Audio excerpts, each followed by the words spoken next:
Good morning, dear students. This is the fourth video of Economics, Chapter 2.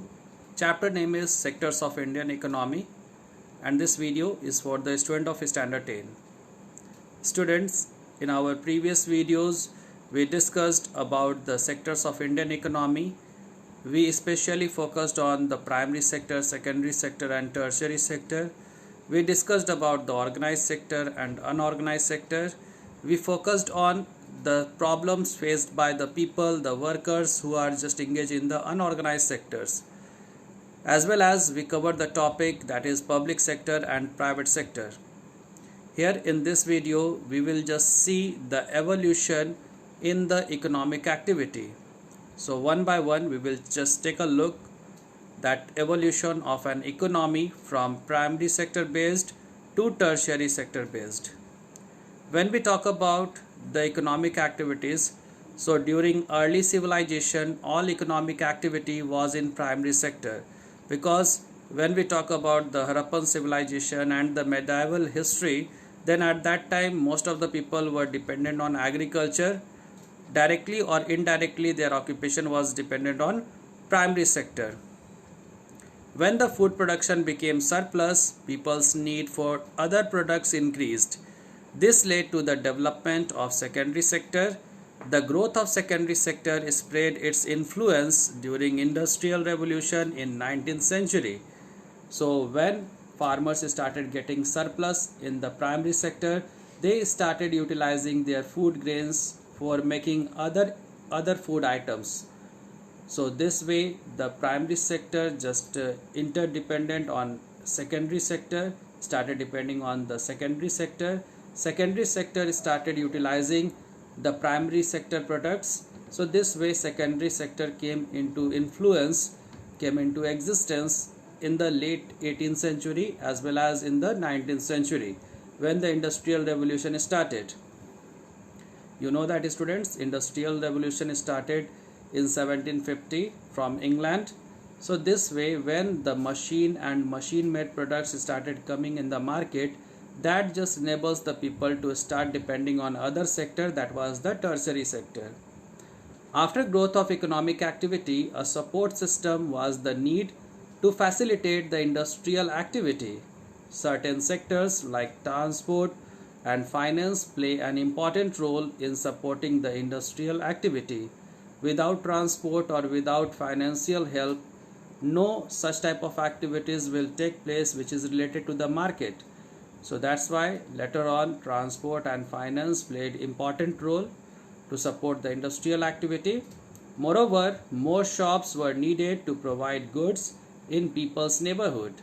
Ultimately, other services like tuition, administrative supports developed. So this is the beginning of the tertiary sector. So after secondary sector, tertiary sector started coming. Economic activities are highly interdependent on each other.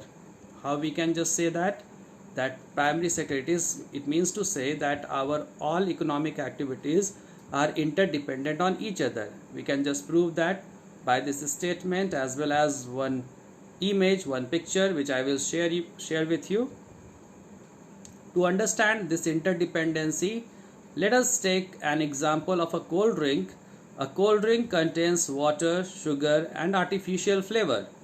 Suppose if there is no sugar cane production, then procuring sugar will become difficult and costly for the cold drink manufacturer. Now to transport sugar cane to sugar mills and sugar to the cold drink plant needs the service of a transporter.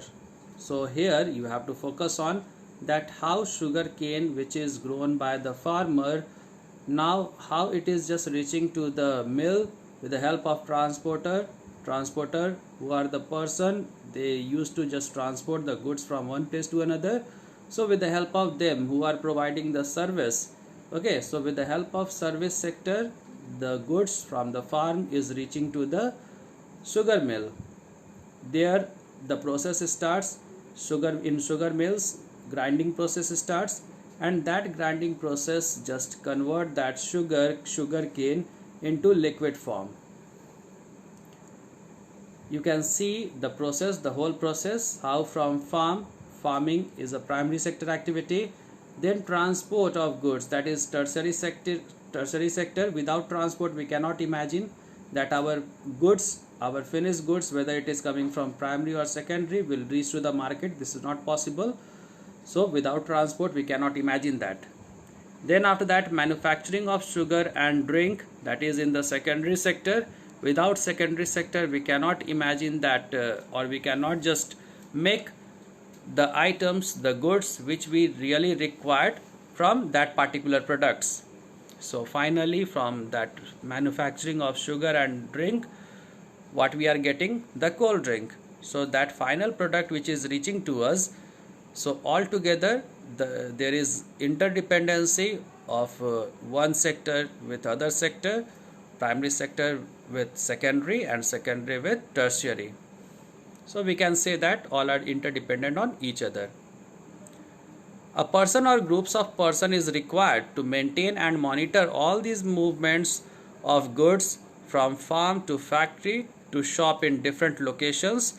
That is where role of administrative staff comes.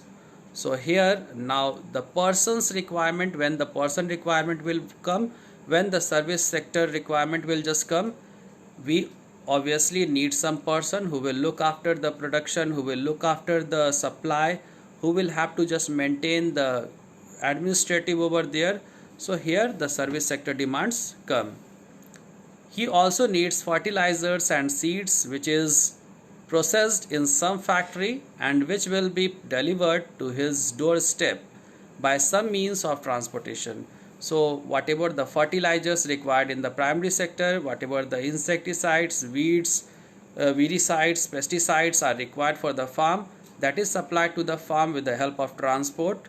So without transport, as well as for the transport also, those who are selling these products, they are involved in the service sector.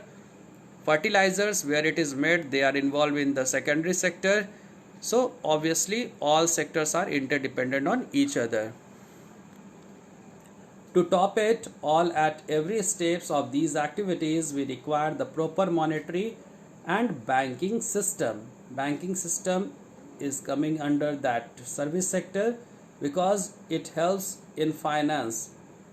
If a person or businessman or marketeers needs money, so they can just take easy loan from the bank.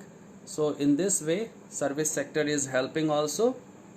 So finally the conclusion is that all sectors are interdependent on each other. Here in this video especially we focus on the evolution of the economy, as well as we discussed about the interdependency of one sector on another sector.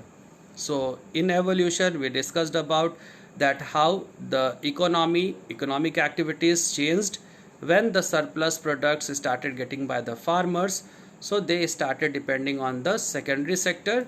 The surplus products now started reaching to the secondary sector, and from secondary it is reaching to the market. So this was the whole process, and in this all activity whole sectors were involved or dependent on each other. So thank you for watching, students. I hope you understood.